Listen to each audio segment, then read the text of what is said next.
Hello and welcome back to Let's Code Physics. We are continuing our process of finding the innermost and outermost points of a planet's orbit around the star. Those are technically known as the perihelion and the aphelion out here. Last time we successfully created a code that would find both of these innermost and outermost points based on the effective potential energy that the planet experiences and the total energy of the planet. That's the green line here. In order for this code to work, we had to give a minimum value of R and a maximum value of R to consider, as well as an R somewhere in the middle. Now, the goal in any program like this is going to be to make it so that the user only has to give as little information as possible. So the user is having to read off of a graph these three data points, these three values of R. Now, maybe that's difficult to do. Maybe there's some limited data to work on, or maybe we just want to make it so that the user doesn't have to do quite as much.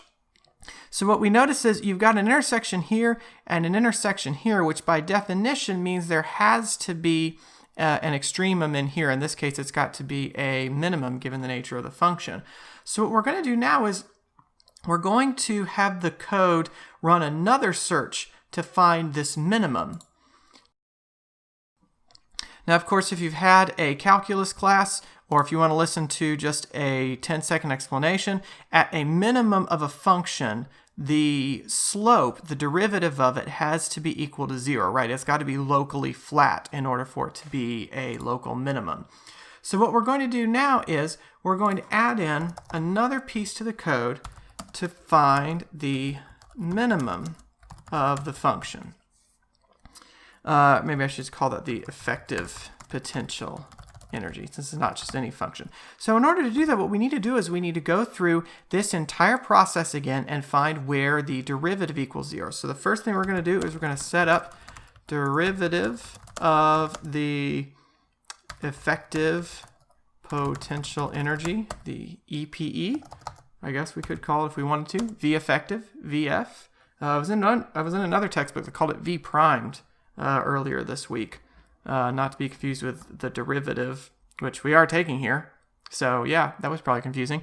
And then we're going to find the 0 of the derivative, derivative, there we go, of effective potential energy. That's why we just call it V primed, Brian. There I went and made fun of another textbook, and then I misspelled derivative. Let's see, I don't need those there. I don't need those spaces there. So we're going to create another function. And so this one, let's call this one F, since since derivative of a potential energy is a force. I suppose this technically isn't a force, but it sort of is. It's sort of like the effective force. Please feel free to correct me on that nomenclature in the comments. So what we have to do is we have to manually take the derivative of this thing. We could have the computer take a numerical derivative for us, but it's not that onerous to take a derivative of this thing. So we're gonna take that ourselves. So this piece is r to the minus 2. So the negative 2 drops down. We get a negative, and this thing goes away. It cancels out with that, and I need to demote that to a negative 1. And then, of course, this is an r to the minus 1, so it's going to, that needs to be demoted to an r to the minus 3. Did I need that in? Oops, sorry, it's just r to the 3. There we go. Let's see, yeah, because it needs to get demoted, meaning it needs to go from to the negative 2 to the negative 3.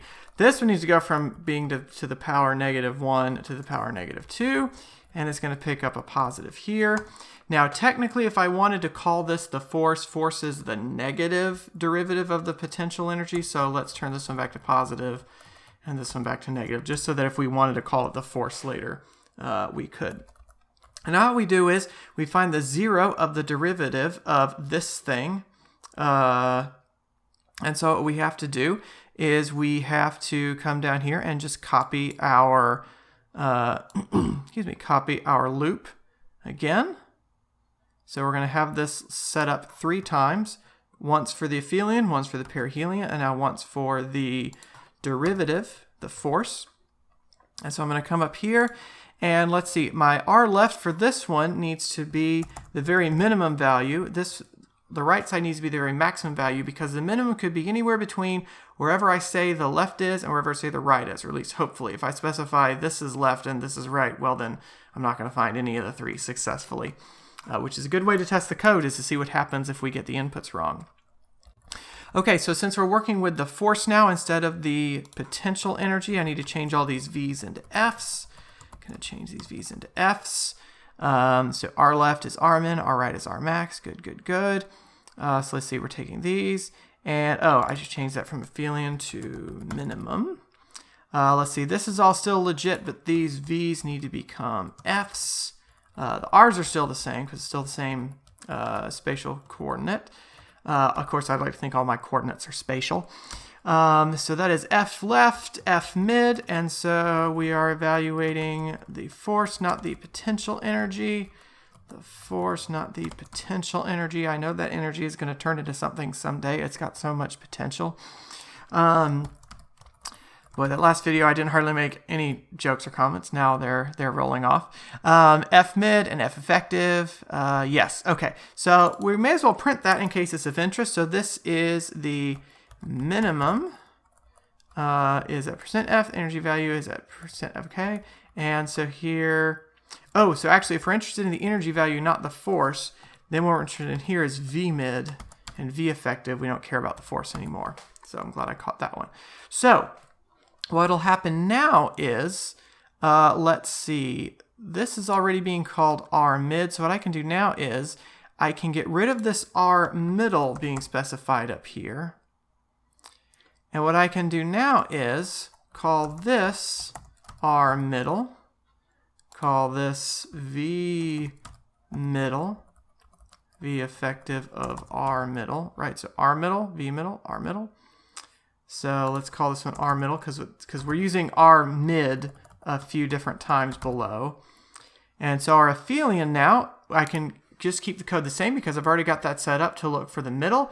I've already got it set up to set the max there. And then for the perihelion, I've already got the right value to be the middle, which is now going to be at the minimum of the potential energy well. So the values we expect to get out of this, I've actually still got the ones from last time, so these should stay the same.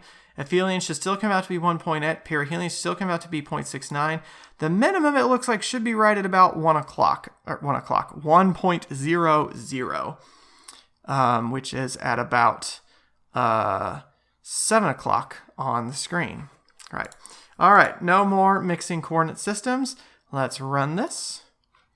Okay, we got a minimum at 2. Why are we getting a minimum at 2? That was the very rightmost value that we gave. So we are giving our R min here and our R max, R left, R right.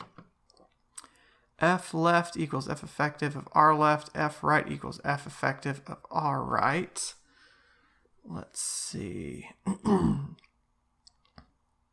What did we do? What did I do wrong here? I'm evaluating F effective. That's L squared over MR cubed minus GMM over R squared. Right. I may need to cut this and then show what the mistake was.